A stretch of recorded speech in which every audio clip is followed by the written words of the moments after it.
नारद जी ने इतना कहा और 4 श्लोकों में भागवत के श्लोकों को सुना दिया। कहा नारद जी ने, यह जो भागवत मैं आपको श्रवण करा रहा हूं, सबसे पहले भागवत किसने किसको सुनाई? सबसे पहले जो भागवत है ना, वह भगवान नारायण ने अपने पुत्र ब्रह्मा जी को श्रवण कराई।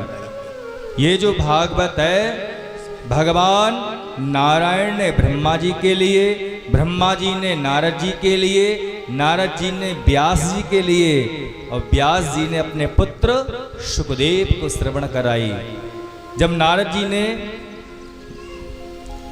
व्यास जी को 4 श्लोकों की भागवत सुनाई और भागवत श्रवण कराकर नारद जी अंतर्ध्यान हो गए। सरस्वती नदी के तट पर व्यास जी महाराज ने स्नान किया।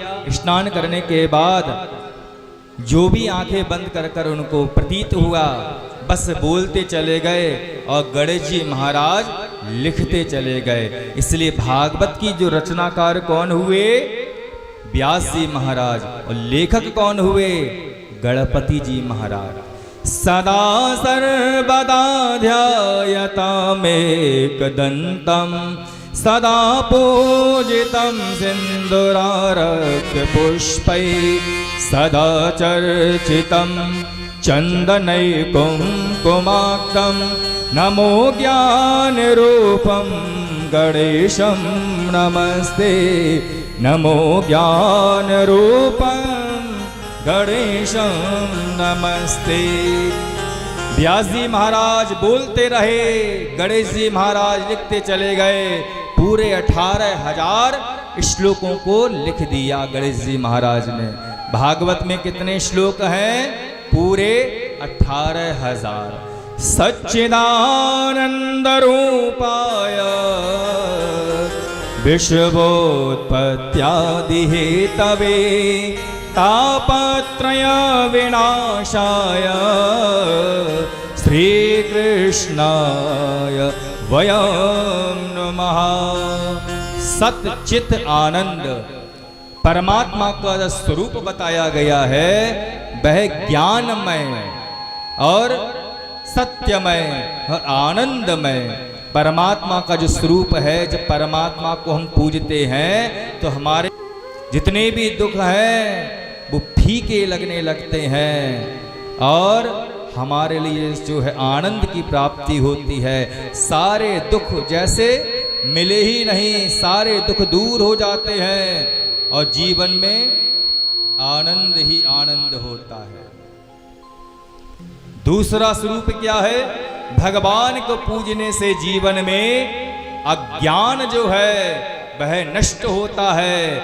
मानव जो है अज्ञान में माया से हटकर भगवान के चरणों को प्राप्त करना प्रारंभ कर देता है, तो ज्ञान जीवन में आ जाता है। ज्ञान की परिभाषा क्या है? साइंस, इंग्लिश, गणित ये पढ़ते रहो, ज्ञान है। ज्ञायते सा ज्ञानम, जो जानने योग्य है उसको जान लेना ही ज्ञान है। जानने योग्य क्या है? जीवस्य तत्व जिज्ञासा। मानव का जो कर्तव्य है, जो लक्ष्य है, वह क्या है? वो परमात्मा को जान लेना। और जो परमात्मा को जान लेता है उसी को ही ज्ञानी कहा गया है। संसार में कितनी भी जानकारियां आप इकट्ठी कर लो, लेकिन वो जानकारी कही जाएंगी, ज्ञान नहीं कहा जाएगा। जिसको पढ़ने से, जिसको समझने से, जिसको सुनने से परमात्मा की अनुभूति हो, परमात्मा की तरफ आगे बढ़ रहा है, उसे ही ज्ञान कहा गया है। और सत्य तो आप जानते ही हैं, जो आज भी है, कल भी है, परसों भी है, हमारे ना होने पर भी जो रहेगा वही सत्य है। सत्यम शिवम सुंदरम। सत्य क्या है? सत्य ही नारायण है, सत्य नारायण है। और वह परमात्मा सच्चिदानंद स्वरूप है। सच्चिदानंद रूपाय विश्वोत्पत्त्यादि हेतवे। वह विश्व की उत्पत्ति भी करता है और पालन पोषण भी करता है वह परमात्मा, और अंत में प्रलय भी वही परमात्मा करते हैं।